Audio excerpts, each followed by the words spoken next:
आप देख रहे हैं इंडिया न्यूज और इस वक्त की बड़ी खबर यह है कि आतंकवादी यासिन भटकल की गिरफ्तारी हुई है। यासिन भटकल गिरफ्तार किया जा चुका है। इंडियन मुजाहिदीन का संस्थापक है यासिन भटकल। नेपाल बॉर्डर से उसकी गिरफ्तारी हुई है। काफी दिनों से वो पाकिस्तान में रह रहा था और भारत में हाल के दिनों में जितनी भी आतंकवादी घटनाएं घटी हैं, बताइए जा रहा था कि पाकिस्तान में बैठकर सभी घटनाओं को वो अंजाम देने के लिए बाकायदा प्लानिंग रच रहा था। आतंकवादी यासिन भटकल की गिरफ्तारी हो चुकी है।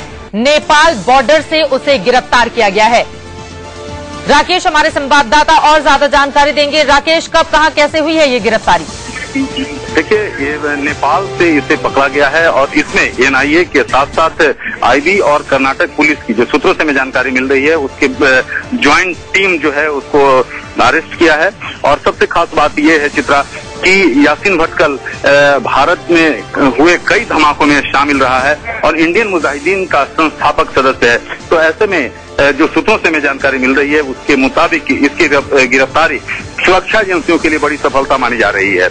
बिल्कुल, सुरक्षा एजेंसियों के लिए बड़ी सफलता। और पुलिस की सूची में इंडियन मुजाहिदीन का संस्थापक दोनों ही भटकल बंधु, चाहे हम रियाज की बात करें या फिर इकबाल की, दोनों की तलाश काफी दिनों से जारी थी और बाकायदा हर तरह की कोशिश भी की गई थी। कितनी बड़ी कामयाबी के रूप में इसे देखा जा रहा है?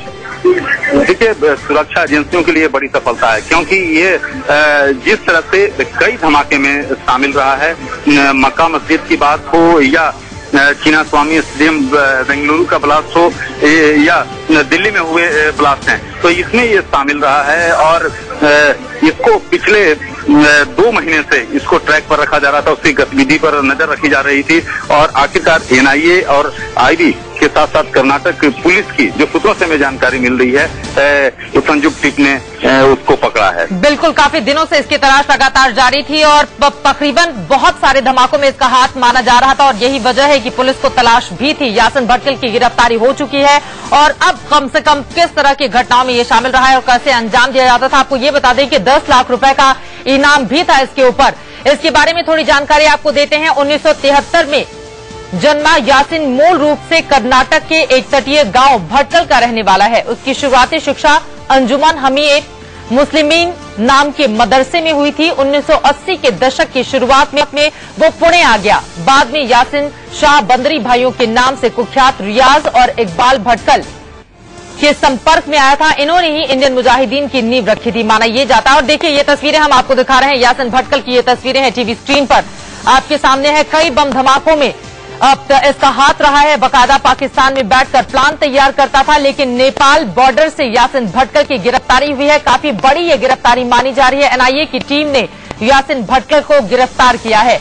आपको बता दें कि यासिन के बारे में खुफिया एजेंसियों के अधिकारियों ने साफ साफ कहा था कि उसकी गतिविधियों पर नजर रख पाना बेहद मुश्किल है, क्योंकि एक अधिकारी के मुताबिक यासिन को तकनीकी का प्रयोग करना बेहद पसंद था और इसके बजाय वो परंपरागत तरीकों जैसे भेष बदलने आदि में भी माहिर था। और यही वजह है कि उसकी पहचान कर पाना तक बेहद मुश्किल हो रहा था। और जो तस्वीरें हम आपको दिखा रहे हैं उसमें भी आप देख पा रहे हैं इस शख्स की ये 2 अलग अलग तस्वीरें हैं, लेकिन पहचान कर पाना बेहद मुश्किल हो रहा था एनआईए की टीम के साथ ही पुलिस को भी। और यही वजह है कि इसकी गिरफ्तारी नहीं हो पा रही थी, लेकिन अब इसकी गिरफ्तारी हो चुकी है। बोधगया समेत कई ब्लास्ट में इसका हाथ रहा है। कई दिनों से इसकी तलाश थी।